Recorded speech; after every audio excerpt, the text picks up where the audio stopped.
लेकिन क्या हो रहा है इस देश में?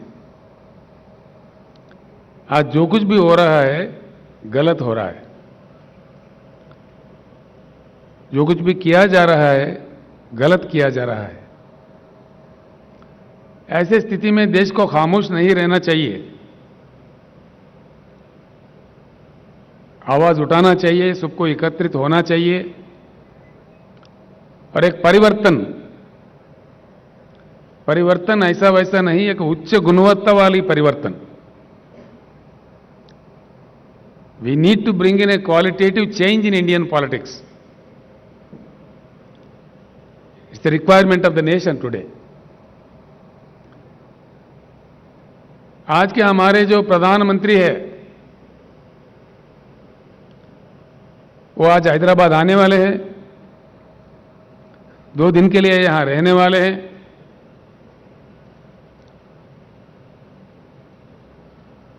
गला फाड़ फाड़ के हमारे खिलाफ बोलने वाले हैं।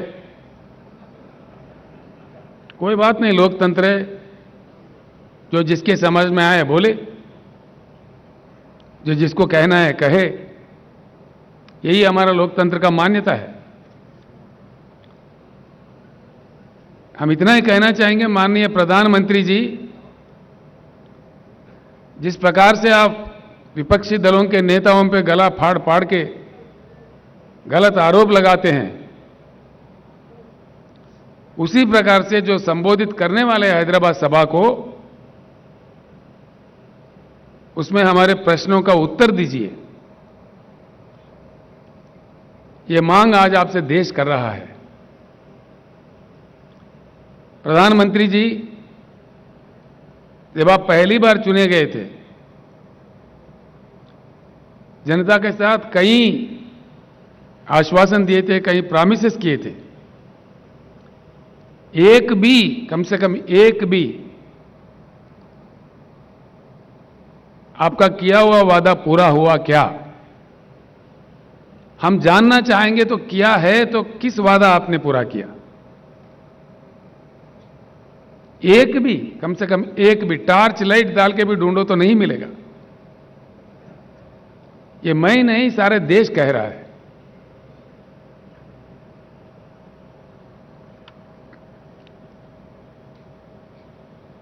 आप समझते हैं आपसे बड़ा बुद्धिशाली कोई है ही नहीं। ठीक बात। किसानों के बारे में, जो हमारे देश का बहुत बड़ा हिस्सा है, देश के अन्नदाता है, आपने कह दिया किसान का इनकम डबल करेंगे। डबल तो हुआ ही नहीं, खर्चा डबल हुआ जरूर। आपने जिस प्रकार से डीजल बढ़ा दिए, पेट्रोल बढ़ा दिए, बिजली का कीमत बढ़ा दिए, खाद का कीमत बढ़ा दिए, उससे इन्वेस्टमेंट डबल जरूर हो गया है। भले ही मैं हैदराबाद से कह रहा हूं कि हिंदुस्तान के हर किसान यह बात जानता है, वो उनका पर्सनल एक्सपीरियंस है। और आपने जिस प्रकार से 3 बिल लाए हैं खेती किसानी को लेकर के, 13 महीने इस देश में किसानों ने आंदोलन किया, आपके सरकार के खिलाफ, आपके नीतियों के खिलाफ। आप किस प्रकार के गंदे गंदे आरोप हमारे अन्नदाताओं पर लगा रहे थे। आपने तो उनको उग्रवादी कह दिया, खालिस्तानी कह दिया, जो आपके मन में आए मनमानी कह दिए। आपके मंत्रियों ने आंदोलनकारियों पे जीप चढ़ाए, कार चढ़ाए, मार दिए, हत्या भी किए। और उस दौरान 700 किसान वीर गति पाए। आंदोलन लड़ते लड़ते 700 किसान का मृत्यु हुआ। आपको इस चीज का एहसास ही नहीं है।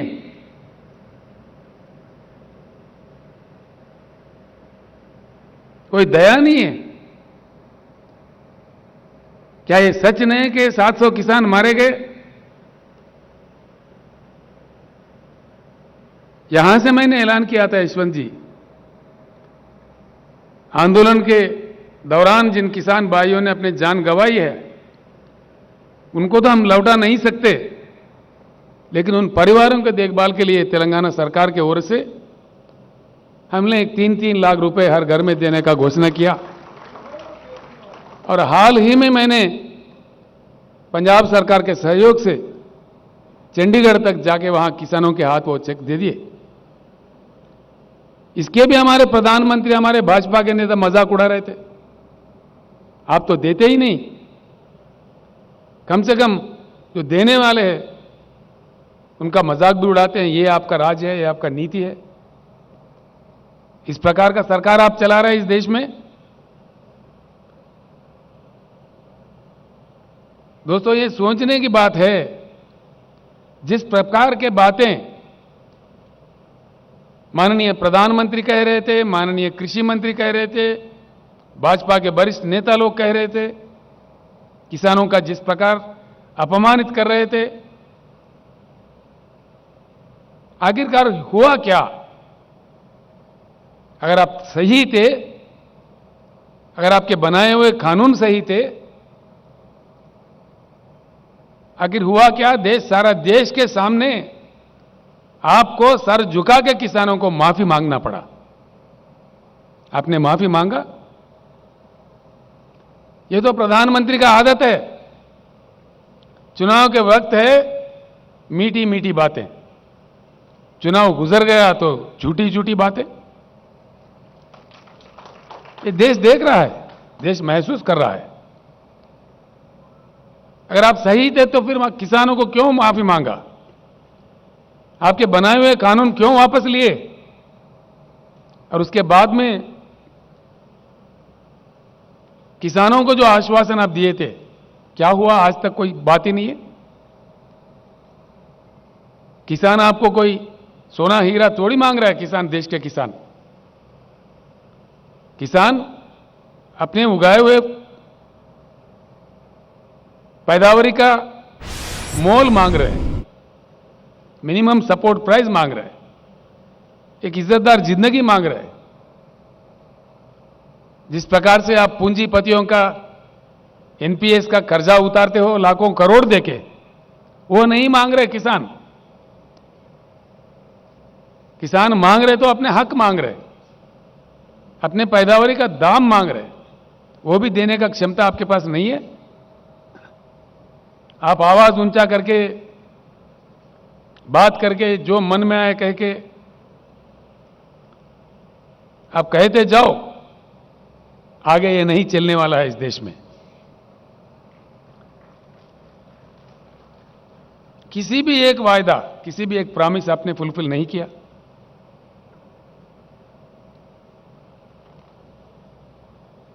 आप जो अपने आप का तारीफ करते हो,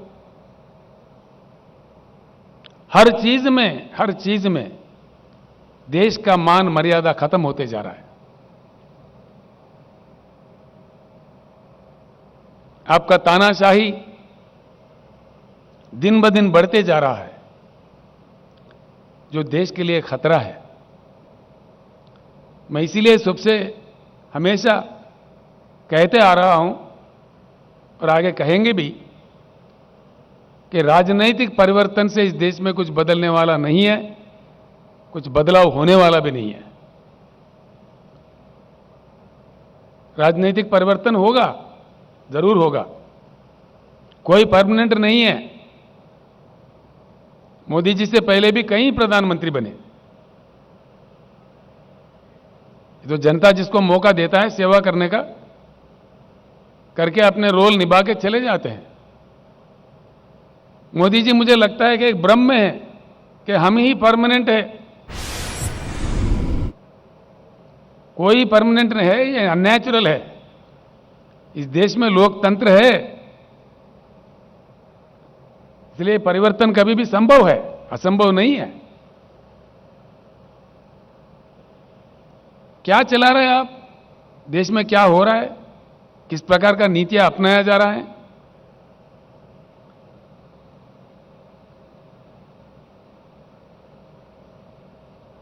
हर हालत से हिंदुस्तान बेहाल होते जा रहा है। किसान परेशान, बेरोजगार नौजवान परेशान, उद्योगपति परेशान, इन्फ्लेशन बढ़ रहा है, प्राइस राइज हो रहा है एसेंशियल कमोडिटीज का। आपका एडमिनिस्ट्रेशन का गुणवत्ता क्या है, क्या नतीजा मिला है इस देश को? Gross misuse of all constitutional bodies, gross misuse दिन ब दिन देखने को मिलता है इस देश में। आप हावी है, आप प्रहार कर रहे हैं। जो आपके विरोध में बोलता है उनको सताया जाता है। लोकतंत्र का खात्मा कर रहे हैं आप, लोकतंत्र का हत्या कर रहे हैं। राज्यों के सरकार को गिराने में आप व्यस्त है। अब तक नौ सरकारें आपने गिराई है, यह आपके रिकॉर्ड में है।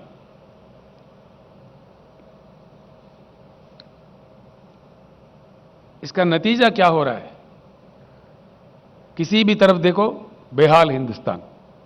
किसान परेशान, जवान परेशान, नौजवान बेरोजगार परेशान, उद्योगपति परेशान। कौन खुश है आपके सरकार से? सिवाय आपके भाषणबाजी के, सिवाय आपके झूठे प्रचार के, आपके अखबारी विज्ञापन से कौन खुश है? हकीकत जानने की कोशिश कीजिए। मैं आपसे मांग करता हूं, माननीय प्रधानमंत्री जी,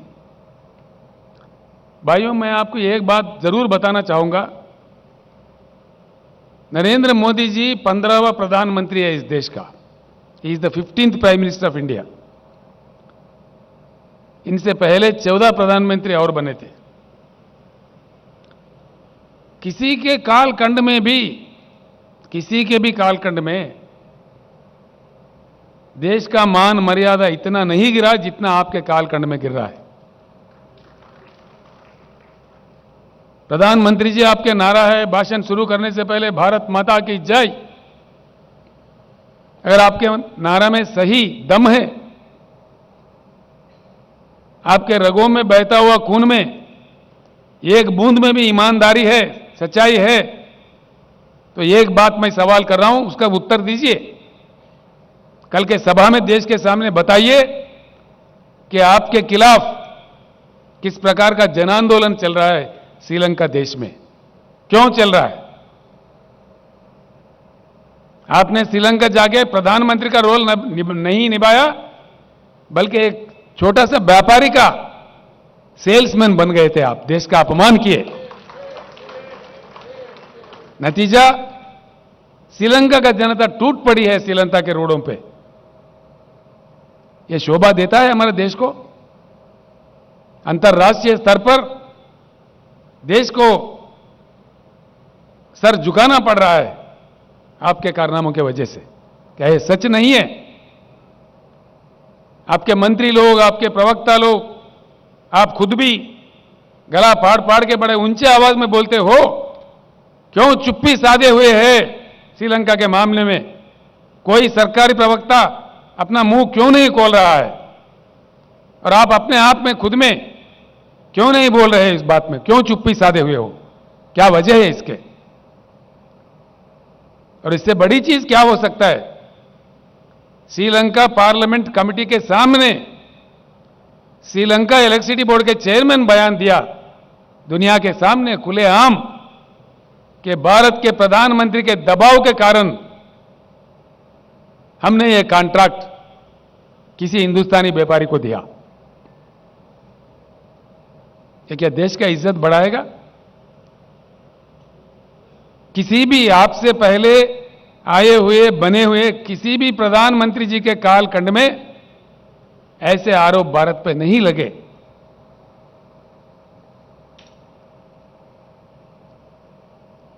भले ही आप खामोश हो, हम खामोश नहीं बैठेंगे, हम जरूर लड़ते रहेंगे। व्यक्तिगत रूप से मुझे भी नरेंद्र मोदी से कोई लेना देना कुछ नहीं है। आपके जो पॉलिसीज है जो किसान विरोधी, जनता विरोधी, लोकतंत्र विरोधी तानाशाही पॉलिसीज जो है, जिस प्रकार का जुल्म, सरकारी संस्थाओं का दुरुपयोग आप कर रहे हैं, उसके विरोध में हम बात करेंगे। पॉलिसीज पे हम बात कर रहे हैं।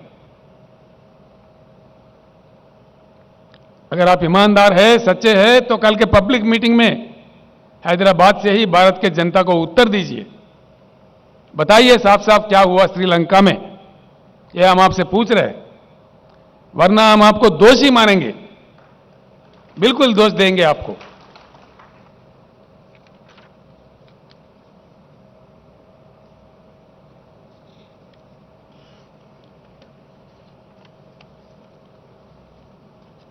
आपका और एक नारा था जब आप प्रधानमंत्री बने थे, मेक इन इंडिया। मैं पूछ रहा हूं माननीय प्रधानमंत्री जी, कुछ नतीजा मिला इसका? आपके डर से, आपके रवैया से, आपके नीतियों से पूंजीपति अपने निवेश को वापस लेकर देश से भाग रहे हैं। भूतपूर्व केंद्रीय सरकारों के गलत से पहले हमारे देश से बहुत सारा ब्रेन ड्रेन हुआ। अब आपके कालखंड में आज निवेश का ड्रेन हो रहा है। लाखों करोड़ विथड्रा करके विदेशों में जा रहे हैं। मेक इन इंडिया में लोग नहीं आए, मेक इन इंडिया में कुछ नहीं हुआ, ये तो झूठ था, बिल्कुल झूठ, सफेद झूठ। हुआ ही क्या है? कल के भाषण में बताइए क्या हुआ मेक इन इंडिया से? कुछ आया देश में या कुछ गया? कितने भारी उद्योग चले गए, कितने श्रमिक रोडों पे आ रहे हैं आपके गलत नीतियों के कारण से। तुलना कीजिए, अगर आपके पास बुद्धि की कमी है तो सीख सकते हैं। हमारे बगल में हिमालय के उस पार रहने वाले चाइना में क्या हुआ? वहां बातें कम, काम ज्यादा, अच्छा नतीजा। यहां हमारे पास बातें ज्यादा, काम कुछ नहीं, गलत नतीजा। मेक इन इंडिया को लेके चाइना में किस प्रकार का क्रांति आया, कितने उद्योग आया, कितने निवेश आए। माओ साहब के दौर तक चाइना गरीब से गरीब था, उनका जीडीपी हमसे कम था। आज 16 ट्रिलियन इकोनॉमी से, $16 ट्रिलियन इकोनॉमी से चाइना है। आपने देश का मजाक उड़ा दिया 5 ट्रिलियन इकोनॉमी का ख्वाब दिखा के। 5 ट्रिलियन ही मजाक था। अपने आप में हासिल होने वाला प्रगति को आपने आपका प्रचार कर लिया 5 ट्रिलियन इकोनॉमी का। खैर ठीक है, वो 5 ट्रिलियन में भी पहुंचेंगे हम लोग। आज कहां पे है हम लोग? हमारे से बुरा हाल रखने वाला चाइना, हमारे से कम जीडीपी रखने वाला चाइना, हमारे से कम कल्टिवेबल एरिएबल लैंड रखने वाला चाइना आज कहां है 16 ट्रिलियन इकोनॉमी से? आज हम कहां हैं? $3.1 ट्रिलियन पे है हम लोग आज। इसी रफ्तार से अगर हम चले, आपके बताए हुए 5 ट्रिलियन पे भी पहुंच पाएगा हिंदुस्तान? कभी नहीं, यह असंभव है। आपके कालखंड में तो देश में हर चीज गिर गया। जीडीपी क्रैश, ये मेरा नहीं, सरकारी फिगर से इन्फ्लेशन बढ़ता, जीडीपी गिरता, प्राइस राइज तो आप कंट्रोल नहीं कर पाते। फिर किस चीज की आप कंट्रोल कर पा रहे?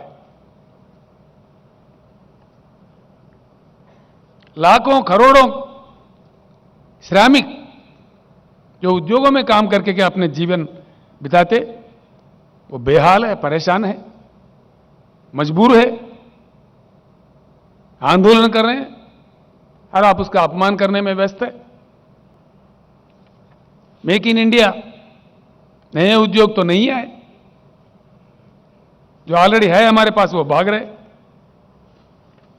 फिएट कंपनी चला गया, फोर्ड कंपनी चला गया, जनरल मोटर्स चला गया, डॉटसन चला गया, यूनाइटेड मोटर्स चला गया, हार्ली डेविडसन चला गया। क्या ये सच नहीं है? यह है मेक इन इंडिया का नतीजा?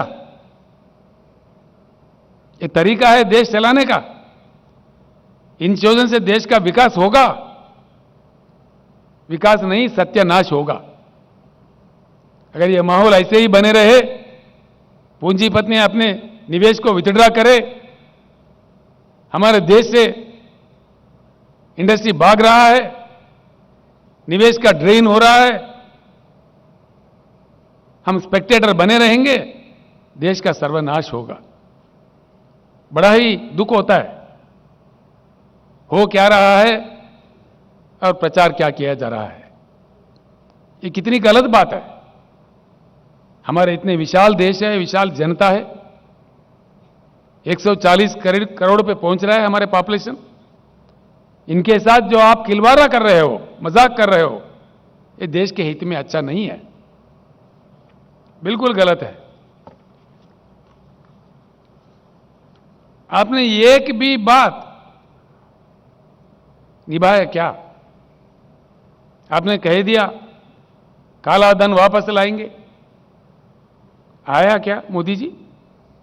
अगर आया तो कहां आया? अरे आखिर हम जानना चाहते हैं कितना काला धन वापस आया भाई।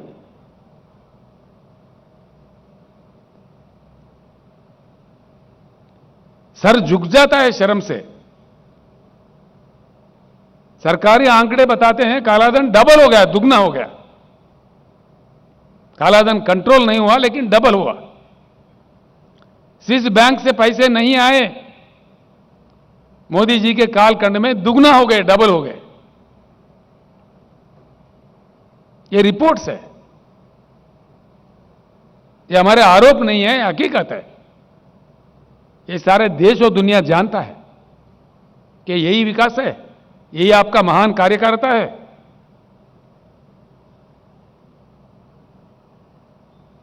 एक भी वादा, कम से कम एक, भाइयों बहनों 2022 तक कोई आदमी, कोई कुटुंब ऐसा नहीं रहेगा कि जिसके पास मकान नहीं हो। दिया?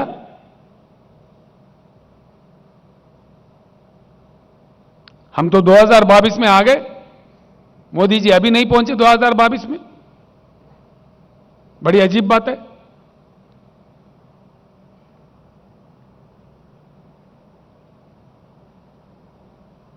भ्रष्टाचार मुक्त भारत, मोदी जी का एक पॉपुलर नारा, मैं ना खाऊंगा ना खाने दूंगा। आप तो इतना खा गए, इतना खिला रहे आपके साहूकारों को, घोटाले लाखों करोड़ों में जा रहा है। हां पूरा है, रखेंगे हम भी देश के जनता के सामने सही वक्त में, बिल्कुल है। किस किस देश से किस किस आपका व्यापारियों का आपने सेल्समैन बन के काम किया, उसके पीछे कितने बड़े बड़े घोटाले हैं, देश जान चुका है मोदी जी। आप डरा धमका के कितनों की आवाज दबाओगे, कितनों को रोकोगे? भ्रष्टाचार बढ़ गया देश में, घोटाले बढ़ गए, बैंक के लुटेरे बढ़ गए, एनपीएस का लेवल इस कद में बढ़ा। मोदी जी आपसे पहले नॉन परफॉर्मिंग अकाउंट्स का जो गिनती है वो सिर्फ 4-5 लाख करोड़ में थे। आज एनपीएस का क्या दर है? 20 लाख करोड़। ये है विकास मोदी जी, इस तोहफा दिया आपने देश को। क्या ये भी गलत है? हम जो कह रहे हैं सच कह रहे हैं, आप ही के बताए हुए आंकड़े कह रहे हैं, ये हमारे आंकड़े नहीं है। These figures are not mine. This figure has been given by the Honorable Finance Minister of India as an answer to the question in the Parliament. The rate of NPS in India today is about 18.6 lakh crores. पता नहीं उसके बाद में और कितने बढ़े। This is the reply by the honourable finance minister of India. यह आपके गतिशील विकासशील नीतियों का नतीजा है क्या? किस चीज का यह नतीजा है?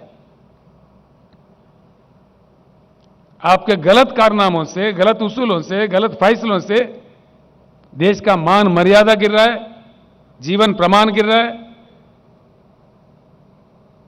लोगों में आक्रोश बढ़ रहा है। ये सच है। 15 लाख देंगे, हर किसी के खाते में आ जाएंगे। 15 पैसे नहीं है। लोग इंतजार कर रहे हैं, कभी कह रहे मोदी जी हम तो आपको वोट देते रहेंगे 15 लाख जब तक हमारे खाते में नहीं है। आशा है कि आप देंगे। कभी गा रहे हैं आपके गुणगान।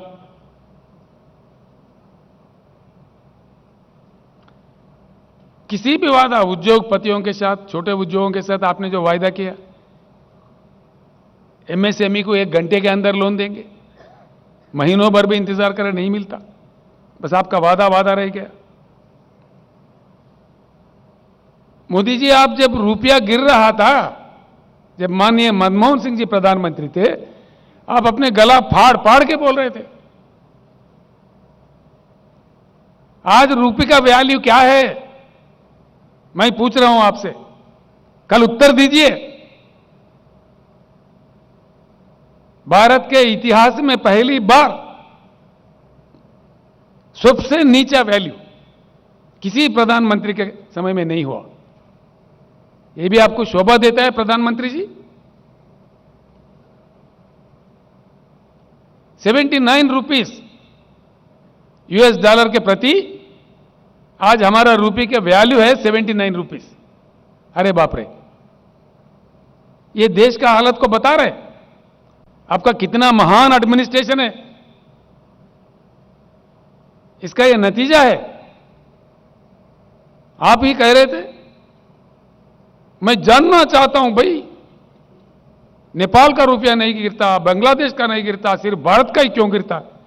हम जानना चाह रहे हैं मोदी जी, आज भारत का ही रुपया क्यों गिरता?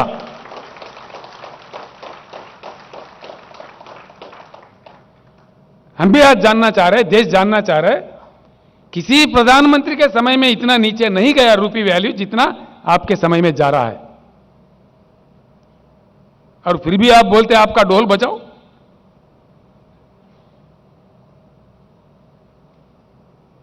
क्या यह सच्चाई नहीं है? अगर आप निर्दोष हो, इसका उत्तर दीजिए कल के सभा में, जनता को बताइए। हम खुलेआम पूछ रहे।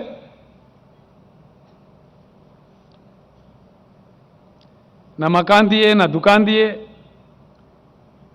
न वादा किया गया पैसे दिए, न नौकरी दिए।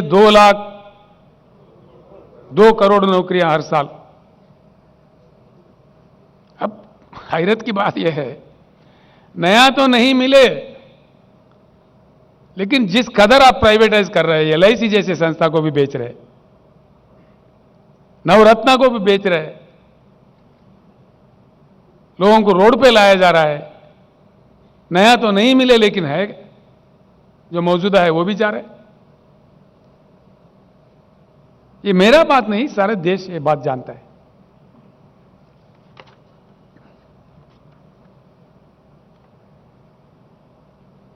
अब इतनी बड़ी लिस्ट है जो पढ़ के मुझे हमारे मधुसूदनाचार्य साहब ने लिख के दिया। मैंने बोला चारी साहब कुछ बांट दीजिए, यशवंत जी आ रहे हैं, सभा है। अब इसको पढ़ दूं तो और 2 घंटे लगेगा। पढ़ना चाहिए, बाद में पढ़ेंगे, बहुत समय है। मोदी जी, आपका कालखंड में इतनी खूब, एक भी काम आप कामयाब नहीं रहे। एक भी काम। आप अपने आप को रिव्यू कीजिए एक बार, मन से इंट्रोस्पेक्ट कीजिए, क्या हो रहा है। गंगा जी को बहुत पवित्र मानते हैं हम लोग। गंगा जी का पानी पूजा पाठ में हम इस्तेमाल करते हैं। इतनी पवित्रता, इतनी मान्यता। गंगा जी में अपने बुजुर्गों का अस्थि निमज्जन करते हैं हम लोग। हां, इस बात में मोदी जी का एक बहुत बड़ा विकास इन्होंने किया है। पवित्र गंगा में इन्होंने अस्थि नहीं बल्कि मानव शरीर को ही बहा दिया। शव बहे, हजारों की तादाद में शव बहे। कोरोना कंट्रोल में पूरी तरह से आप फेल्यूर हो गए। लाखों लोगों का मृत्यु का आप कारण बने। सडनली जो ओवरनाइट आपने लॉकडाउन अनाउंस किया, आजादी के बाद the largest trauma faced by the Indian polity, you made the people, lakhs of people, crores of people to walk on the roads. दुख होता है। जो वीडियो कॉन्फ्रेंसेस कोरोना का समय में ये कर रहे थे, मैंने सुझाव दिया था यशवंत जी। मैंने कहा भाई ट्रेन तो दे दो, कम से कम उनको भेज देते हैं, ट्रेन चालू करो। शर्म की बात तो यह है, उतने गंभीर समस्या जनता फेस कर रही थी, दुखी थी जनता। मोदी जी कहता फ्री ट्रेन नहीं देंगे। यशवंत साहब, आप जिस राज्य से आते हैं वहां का भाई बंधु हमारे पास कई इलाकों में काम करते हैं। लाखों लोग बिहार से, झारखंड से, बंगाल से, उत्तर प्रदेश से, तेलंगाना में काम करते हैं, कईयों फील्ड्स में। मैंने उन लोगों को आश्वासन दिया, भाई मोदी साहब नहीं दिए, लेकिन हम है, तेलंगाना राज्य की सरकार है, हम आप लोगों को तेलंगाना राज्य के विकास के प्रतिनिधि मानते हैं। आपके पसीना से, आपके मेहनत से तेलंगाना का प्रगति बढ़ती है, तो इसीलिए हमने हमारे लोगों के साथ उनको मुफ्त राशन दिया, दवाई दिया, फ्री ट्रेन 178 ट्रेन तेलंगाना सरकार के ओर से बुक करके वो घर पहुंचे तक उनको हर चीज, वाटर बॉटल्स के साथ, खाने के साथ, उनके जेब में 1-1 हजार रुपए देके हमने उसको विदा किया। ये है मोदी जी का नीति। देश के जनता के साथ केंद्र सरकार, देश के जनता के प्रति मोदी जी का ये प्रेम है। फ्री में ट्रेन भी अरेंज नहीं करते जब जनता दुखी है। करोड़ों जनता, एक दो नहीं, करोड़ों में।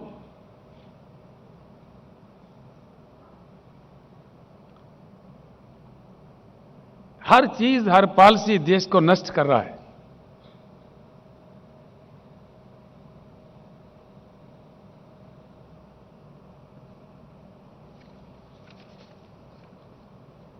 इंटरनेशनल इंडेक्सेस है, हर इंडेक्स में गिरावट। पहले से बुरा हाल, बद से बदहाल, बद से बदतर होते जा रहे हैं। ह्यूमन डेवलप इंडेक्स में हमारे स्थान 80 पर था, माननीय मोदी जी के कालखंड में 131 पे पहुंच गए। यह आपका मिसरूल का नतीजा है। हंगर इंडेक्स में हमारे भारत का स्थान 63 था। आज मोदी जी की बदौलत, मोदी जी के महान कार्यकारिता का निशाना है, हम 101 पे पहुंच गए, from 63 to 101। Individual rights, fundamental rights, Hindustan का जगह 85 था, 85, आज हम पहुंच गए 119। यहां पे भी गिरावट। बेरोजगारी ever highest in the history. Modi ji आने से पहले इसका दर, इसका percentage, it was at 5.6% unemployment in the country. Today it is, महान मोदी जी के महान एडमिनिस्ट्रेशन का नतीजा यह है, ever high in the country, 8.1% पे पहुंच गया अनएम्प्लॉयमेंट रेट। ये भी आंकड़े हमारे नहीं है। प्रेस फ्रीडम, भारत का स्थान 131 था, आज 142 पे पहुंच गया। और आपने बड़ा मेहनत करके मोदी जी गोदी मीडिया भी आपने सृष्टि किया भारत में, तो सारा देश जानता है। हैप्पीनेस इंडेक्स 111 हमारा स्थान था, मोदी जी के प्रभाव से 136 पे पहुंच गया। एनवायरमेंटल इंडेक्स में 180 देशों को गिना गया था, हमारा नंबर 180 आ गया। बॉटम कंट्री, ये हमारा देश का हालत है, ये आपका कार्यकारिता है। आपने जिस प्रकार का मजाक उड़ाया देश का, देश के जनता का, जिस प्रकार का गिरावटें देखने को मिल रहा है राष्ट्रीय स्तर पर, अंतर्राष्ट्रीय स्तर पर, इससे हर चीज खराब होते जा रहे हैं। कईयों बातें एक तरफ ये है तो दूसरी तरफ आप क्या कर रहे हैं? Successfully killing the democracy every day,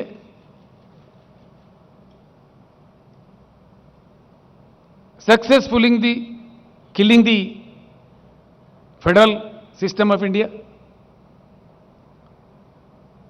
राज्यों के सरकार को सताना, जो इनके बात नहीं मानते उनको गिराना।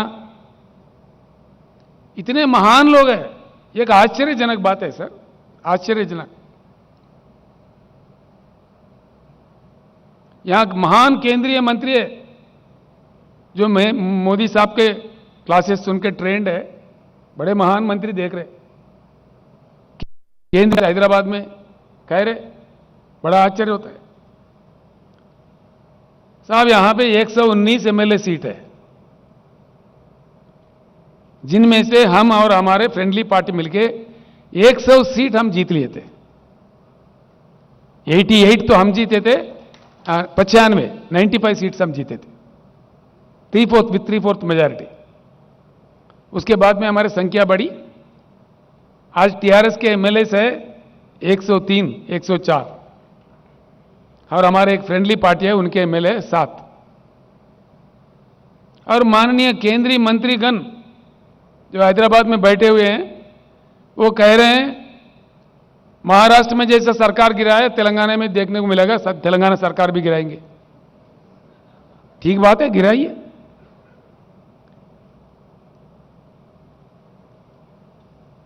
हम भी इंतजार कर रहे हैं उस बात का, ताकि हम फ्री हो जाए, आपको दिल्ली से उतार देंगे।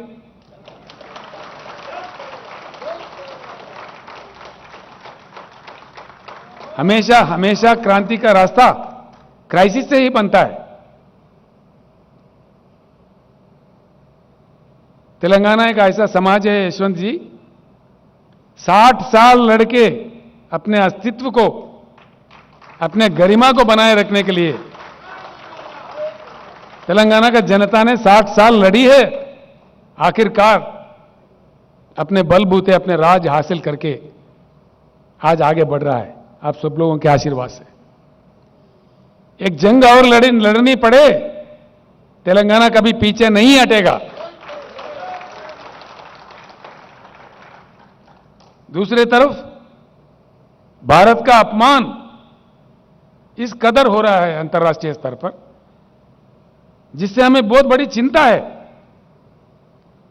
करोड़ों लोग, हमारे लोग बाहर अपना जिंदगी जीते हैं, छोटा मोटा बड़ा कुछ ना कुछ नौकरी, करोड़ों, कई करोड़ है। जिस प्रकार का द्वेष, विद्वेष, डिवीजन, हेट्रेड, युवाओं का सोच विचार को आप पोल्यूट कर रहे हैं, यह देश के लिए अच्छा है मोदी जी? मैं कह रहा हूं, हमारा इतिहास है, हमारे परंपरा है, हमारा देश का गरिमा है, सहनशील देश है, हमारे सहिष्णुता है, हमारा संस्कार रही है। जीवो और जीने दो। आप आधा पेट खाओ लेकिन अगला को खिलाओ। शास्त्री जैसा महान नेता, उपवास रखने के लिए कहा, सब देश के लिए, देश के गरीबों के लिए। जो अमीर लोग हैं, हफ्ते में एक बार का खाना बंद करके गरीबों को दो। ऐसे महान नेता थे। आज किस प्रकार के नेता हम देख रहे हैं? इधर खुदवाई करो, उधर खुदवाई करो। यह है देश भारत। किस भारत का सपना आपने बताया चुनाव के दरमियान, और किस प्रकार का नजारा आप आज दिखा रहे हैं? आपका प्रदर्शन किस प्रकार का विष द्वेष, जो अंतर्राष्ट्रीय स्तर पर हम गिर रहे हैं। भारत देश का अपमान हो रहा है, जो आगे के लिए अच्छा नहीं है। It's not at all good for the country. बिल्कुल। Democracy is killed, federalism is killed. कानून बदल के, रास्ते बदल के, राज्यों के पैसे छीन लो, टैक्स को सेस में बदलो। यशवंत जी, करीब 30 लाख करोड़ से राज्यों को हिस्सा देना था, टैक्स। इन्होंने टैक्स को नाम दिया सेस। आप जानते हैं, you know it very well, because you are the great finance minister of India, you know the insights. करीब 30 लाख करोड़ अकेले ही ले लिए। हैरत तो इस बात की है, जिनको पूरे देश ने मान्यता दी है, और विदेशों में भी, जब हम जाते हैं किसी विदेश में, कहीं गए किसी जगह, भाई आप कहां से हो? I am from India. अच्छा, you are from Gandhi's place, mister Gandhi's place, the great peace messenger mister Gandhi, the messenger of non violence, the father of the nation.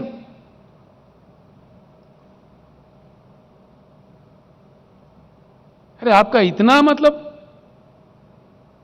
Impatience, father of the nation को भी आप लोग अपमानित करते हो। Father of the nation. Swachh Bharat mission में गांधी जी का ऐनक लगाते, गांधी जी के समाज पे आप नाटक करते, प्रदर्शन, और आपके लोग गांधी जी का कितना अपमान करते हैं हर दिन। इस चीज के बारे में क्या मोदी जी आपको मालूमात नहीं है कि आप इतने दुर्बल प्रधानमंत्री, कमजोर प्रधानमंत्री, इनको कंट्रोल नहीं कर पाते? गांधी जी को हमारे देश में हमारे देशवासी अपमानित करे, ये अपने आप को अंतर्राष्ट्रीय स्तर पर सर झुकाने की बात है, भारत के गरिमा को कम करने की बात है। ये भारत के इज्जत को बढ़ावा नहीं देगा। क्या कहेंगे दुनिया हमको? बाहर देशों में क्या कहेंगे लोग हमको? हमारे, जिनको हमने जाति पिता, जो फादर ऑफ द नेशन कहा, हम खुद उनके अपमान करें, तो अंतर्राष्ट्रीय स्तर पर भारत का गरिमा क्या होगा? इतना भी आपके पास इंफॉर्मेशन नहीं है मोदी जी? आप अंदर से उचका रहे हो, बाहर नाटक कर रहे हो। देश जान गया आप क्या है।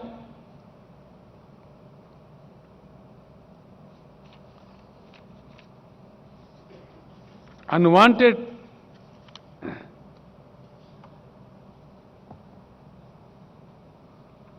और आपके नीति देखिए, किसी भी प्रधानमंत्री के समय, जब सारा दुनिया पार्लियामेंट्री डेमोक्रेसी अडॉप्ट किया है, चुनाव के प्रक्रिया को लेकर चला रहे,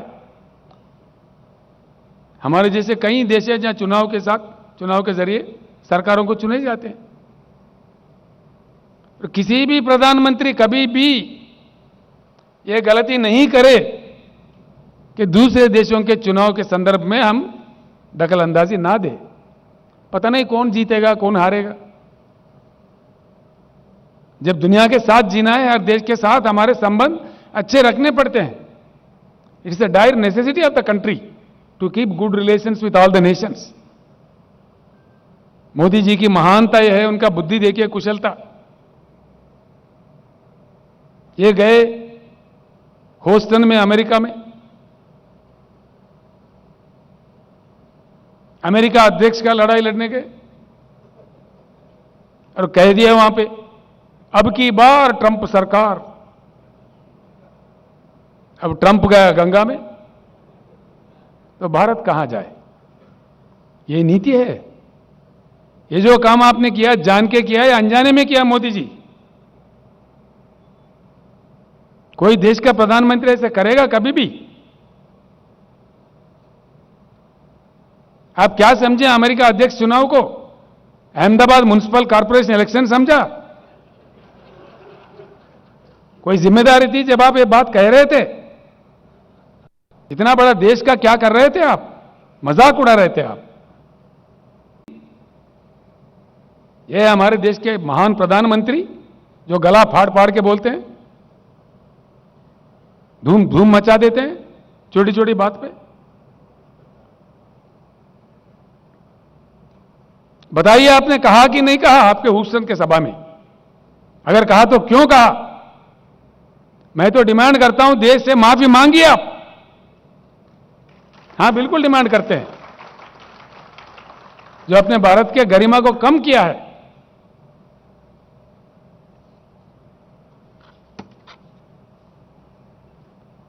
क्योंकि देश को आज सर झुकाना पड़ रहा है।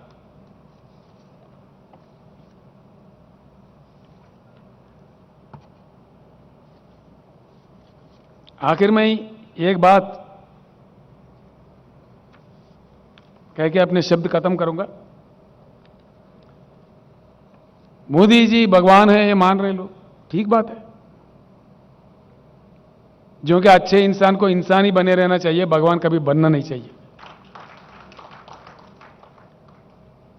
इंसान को ऐसे ख्वाब कब दिखने लगते हैं? अपने अहंकार जब सर पे आ जाता है तभी ऐसे बातें, ऐसे विकृत, एक मनोवैज्ञानिक विकृति है।